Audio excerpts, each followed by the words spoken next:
Ligjet demokratike e Kosovës refuzoi ofertën e kryeministrit Albin Kurti për bashkëpunim politik në dritën e krizës së theluar për konstituimin e kuvendit dhe pas pranimit të një tjetër letre nga Kurti që përmbante lutje për bashkëpunim, kryetari i LDK-s Lumir Abdigjiku në një konferencë për mediat pas mbledhjes së kryesisë së partisë theksoi për erazi qëndrimin e partisë. Abdigjiku e hodhi poshtë ofertën e liderit të Kurtit, duke thënë se e kanë vlerësuar të pamundur bashkëpunimin me Kurtin. E po këtë refuzim përbota sot fol juristi nga Belgjika Skander Mosliu, i cili u tregua kritik ndaj Lumir Abdigjikut dhe vendimit për refuzimin e një koalicioni me lëvizjeve të vendosje. Fillimisht ai tha se ky vendim nxorrej në pa faktin se LDK-ja është në drejtim të gabuar dhe se është në kundërshtim të plot me parimin bazë të bërë Ibrahim Rrukovës, i cili ishte një politikan institucional që bonte kompromise për të mirën e vendit.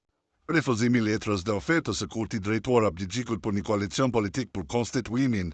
dhe funksionalizimin e kuvendit dhe formimin e qeverisë kanë zgjanë në shesh drejtimin e gabuar të rrugtimit të LDK-s. Refuzimi i kësaj oferte për koalicion është në kundërshtim të plot me parimet bazë, konceptin dhe vizionin e fondatorit të LDK-s dhe ideatorit të pavarësisë së Kosovës, doktor Ibrahim Rrukovës, sepse ai ishte një politikan institucional, respektivisht që me këmbgulsi ishte për formimin dhe forcimin e institucioneve demokratike, ai dinte të bënte kompromise në funksion të shtetëndërtimit, nuk mbante inate, edhe pse kishte shumë arsye, nuk hakmere ishte bashkëpunues, madje dinte t'i thoshte jo edhe ndërkombëtarëve dhe shumë karakteristika tjera pozitive që janë në kundërshtim brutal dhe flagrant me veprimet e Isa Mustafës ditanit e Lumir Abdigjikut, se drejtimi i LDK-s nuk është më në rrugën e Rrukovës, na tregon fakti se në kohën e tij Rrukova deklaronte se mund të bëje koalicion edhe me djalin kur është në pyetje interesi dhe formimi i shtetit, kurse Abdigjiku na del se